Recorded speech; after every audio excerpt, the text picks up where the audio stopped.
یہودی اور عیسائی کہتے ہیں کہ یہودیوں اور عیسائیوں کے سوا کوئی بہشت میں نہیں جانے کا۔ یہ ان لوگوں کے خیالات باطل ہیں۔ اے پیغمبر، ان سے کہہ دو کہ اگر سچے ہو تو دلیل پیش کرو۔ ہاں، کیوں نہیں؟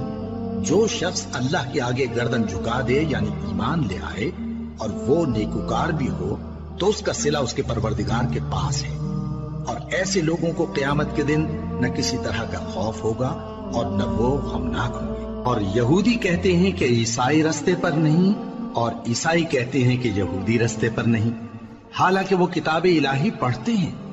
اسی طرح بالکل انہی کسی بات وہ لوگ کہتے ہیں جو کچھ نہیں جانتے یعنی مشرک۔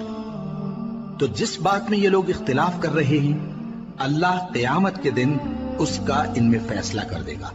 اور اس سے بڑھ کر ظالم کون جو اللہ کی مسجدوں میں اللہ کے نام کا ذکر کیے جانے کو منع کرے اور ان کی ویرانی کے لیے کوشش کرے۔ ان لوگوں کو کچھ حق نہیں کہ ان مسجدوں میں داخل ہوں مگر ڈرتے ہوئے۔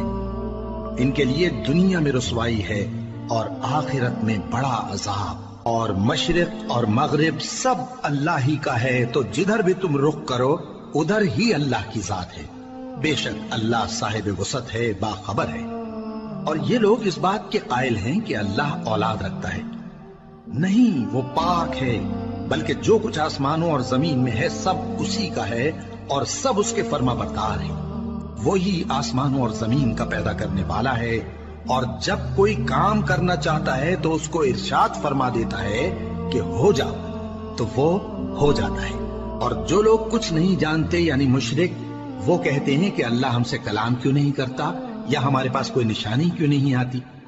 اسی طرح جو لوگ ان سے پہلے تھے وہ بھی انہی کسی باتیں کیا کرتے تھے۔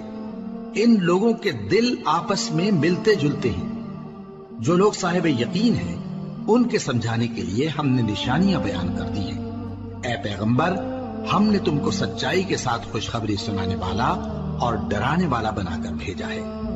اور اہل دوزخ کے بارے میں تم سے کچھ پرسش نہیں ہوگی، اور تم سے نہ تو یہودی کبھی خوش ہوں گے اور نہ عیسائی، یہاں تک کہ ان کے مذہب کی پیروی اختیار کر لو۔ ان سے کہہ دو کہ اللہ کی ہدایت یعنی دین اسلام ہی ہدایت ہے۔ اور اے پیغمبر، اگر تم اپنے پاس علم یعنی وحی الہی کے آ جانے پر بھی ان کی خواہشوں پر چلو گے تو تم کو اللہ کی پکڑ سے بچانے والا نہ کوئی دوست ہوگا نہ کوئی مددگار۔